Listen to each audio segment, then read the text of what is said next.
Mr. Speaker, sir, I rise under Rule 282 of the Rules of Procedure and Conduct of Business to offer a personal explanation. My intent is to clarify my position as a member of this august House following the disallowance of my notice for a short duration discussion under Rule 50. This notice pertained to a matter of harrowing and urgent public importance pertaining to the news report in the Shillong Times dated 6/2/2026, titled 18 Deaths in the Explosion Inside Illegal Coal Mine in East Jingbthei Hills District. Mr. Speaker, sir, my notice was not a mere political exercise. It was a response to a tragedy where initially 18 persons lost their lives in an illegal mine. When such a loss occurs, the public looks to this House for answers.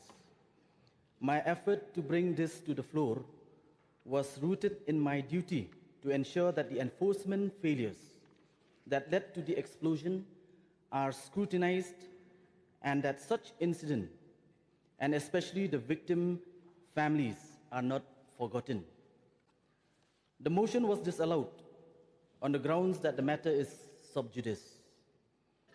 While I have the utmost respect for the judiciary, I wish to clarify why I believe this doctrine should not have barred for discussion. The point in hand, firstly, is a matter of policy versus legal liability.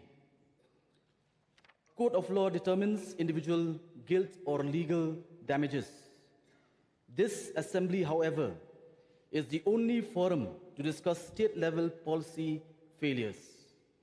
The question of how illegal mining persists despite judicial bans is an administrative issue, not a judicial one. Point number two, the substantial prejudice test. Parliamentary precedence clearly states that a matter is not sub judice if its discussion creates a real and substantial danger of influencing a trial. Discussing the government's failure to prevent illegal mining and transportation or provide safety oversight does not in any way interfere with the independence of the courts. Finally, point number three, preventing a governance vacuum.